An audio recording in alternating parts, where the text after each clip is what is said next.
Well, we spent a few minutes watching what was happening on the screen after the conversation with Doctor. Now, you see someone doing a digital art on the mobile phone, and that's where technology is taking us to as we speak. This morning, Eric Kwekumenso, my guest, who's an acting head, technical operations, e-crime bureau, joins me here to talk about some of the innovations you can do with your computer.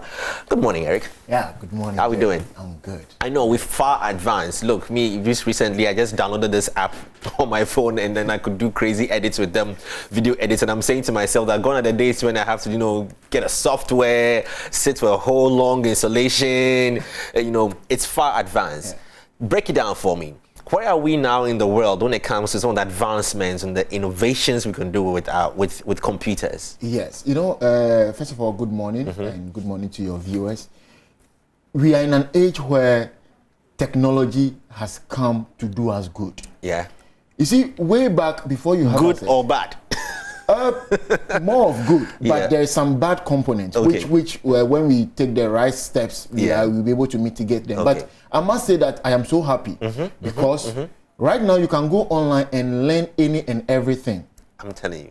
You can do any and everything. In fact, I was researching and I realized that there is a very huge tech skills gap. There are two things: tech skills gap and tech skills shortage. Now, let me talk about the shortage. In terms of the shortage, we realize that there is a lot of data in the system now. We need data analysts. There is no we don't have enough of them. We need AI experts, even cybersecurity experts, because right now all of us are developing tools, softwares, and applications. You go to a bank and now you can open a bank account with mobile app. Who is actually checking it? So 2020 we realized that over 4 million shortage in terms of cybersecurity people. So when you have your phones, you have your laptops, you have your PCs, whatever device you have on you, there's a need for you to maximize its usage. These days, I tell people... Other than just taking pictures. No. You have an iPhone with a very good megapixel, whatever, and you don't learn phone photography. You can make huge sums of money from even phone photography. Yeah. Editing of photos. Yeah. We all know that we have the Adobe suite where we have Photoshop, Lightroom, and the rest, and all those things. You can do all that even now on your phone. Yeah.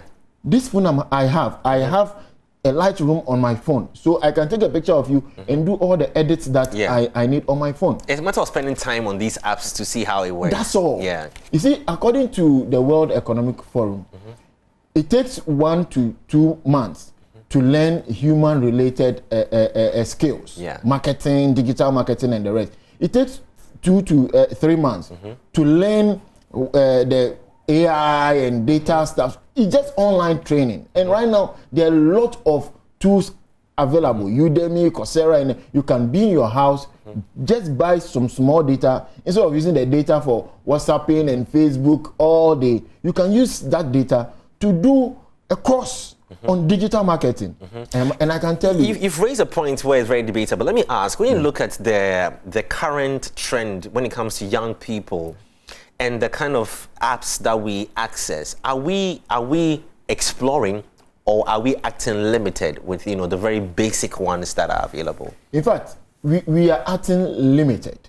I must say that, for example, I have people who have learned UI UX designing just by registering a course and then having their laptops. You can learn how to even code.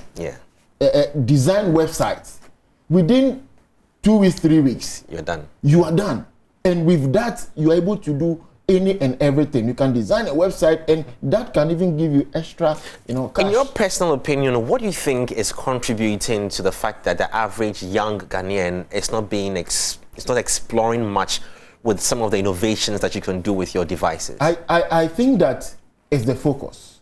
We don't talk much about how to maximize the tools you have on your phone or on your laptop. It's basically the focus, and I think that it is time that we all actually conscientize people you have a friend who is always on social media, Facebook, IG, whatever. You can tell the person, okay, instead of just viewing people's video, why can't you go into vlogging? You see, why can't you go into digital marketing, where you are still on your phone, but you are marketing some other person's product, and at the end of the day, you get cash for yourself, but you're still. You have a background into cyber crime. Yeah. I mean, I don't know, I cannot speak for facts, but I'm very sure there has been quite a number of increments in, in cyber crime. At a point in time, I think Ghana was positioned when it comes to, money laundering. Yeah, money laundering and all that. Is it that there's a certain, I don't want to commit to say that there's interest more in the negative use of some of the innovations that the internet is sharing to us, as opposed to the positives? I don't know, what in your opinion, what you think? For me, I think that it boils down on our moral fiber. Okay. Sometimes people want to make it big without suffering for it, or without putting in the work. You see people in flashy cars, and you also think that you can get there within just a second. No, you have to work for it. And working for it means that you have to sit. If you have to learn digital marketing, I'm just using digital marketing as you have to sit and learn it and use it to profit yourself. But you can't just sit somewhere and then decide to defraud.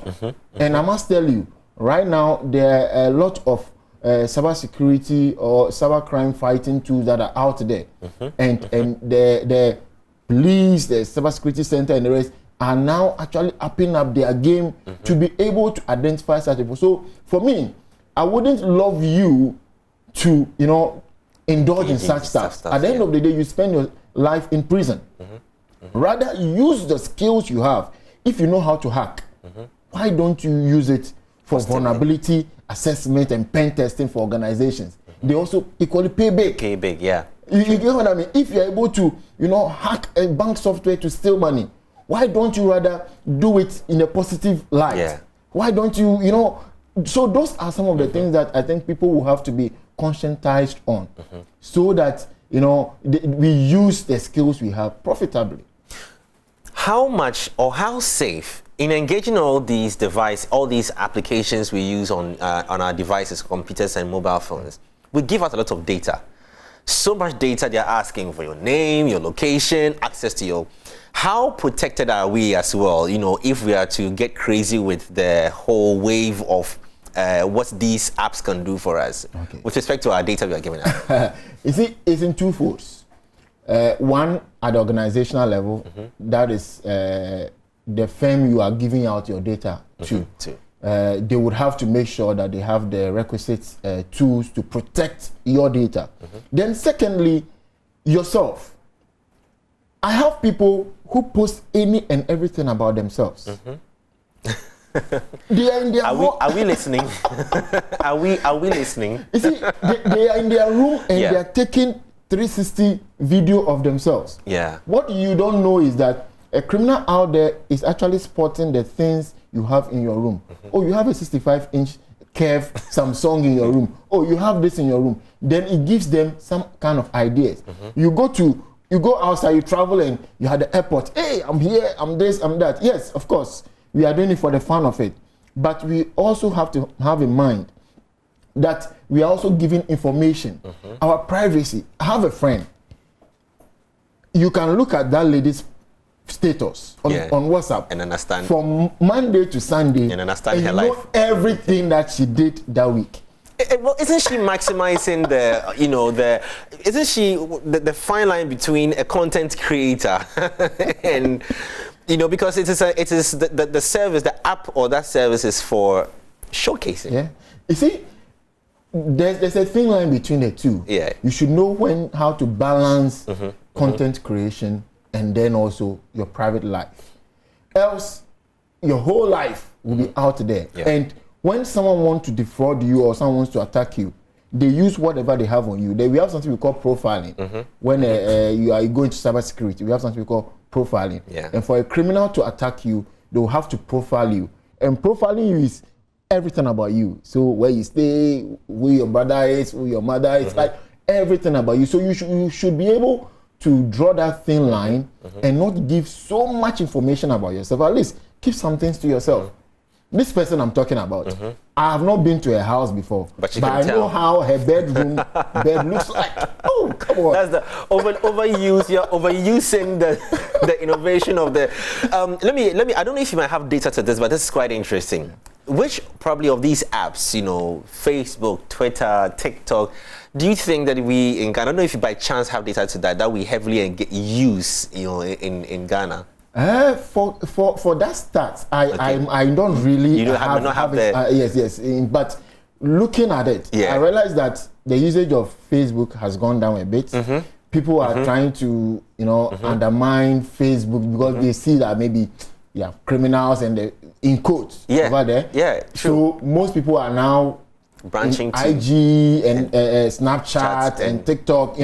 People are using the IG a lot. I see people respect IG more than in quotes Facebook nowadays. No, you do have a valid point, and I think it's something worth debating. Over which of the platforms might do we find more people engaging in there? And the question is, what are we using these platforms for? That is something that's it's worth looking into. But anyway, before you wrap up, which are your favorites? You see, for me, per my background, which I was going to ask. I do cybersecurity, I do intelligence and the rest. So I am on all of them, but some of the accounts are serial accounts. Yeah. Just to find out what someone is doing. And I also have my legitimate account that I project myself. Okay. But I understand data privacy. So what I put out there is something that I think that people ought to know. It could be motivational quotes, it could be whatever. Per your background, I'm very sure you're very restrictive on what you share. But I'm not paranoid. Okay. I'm not paranoid. I'm actually open. But I know what to post out there. Wow, fantastic. This is exciting. I wish we had more time to do this. I've been talking to Eric Kwekumensa. He's been my guest this morning, talking about some of the innovations as well as the dangers involved with regards to using some of these wonderful applications and softwares that can be used on your device. You're doing business, but careful what you're showing. Monday to Friday, someone is showing a whole life. Everything. And who knows who's watching? Who knows who's watching? But anyway, thank you so much for joining me this morning. Yes, I'd love for us to have a much extended conversation with regards to even cybercrime. That is it. Yeah, and what is happening in that world as well, especially those of you who go on there, you flash monies and your cars and everything you have. Somebody else is watching. Anyways, coming up next, MFI is going to go deeper into conversations about menstruation and the girl child. It's very interesting. Our last 30 minutes right here before 9 on Prime Morning.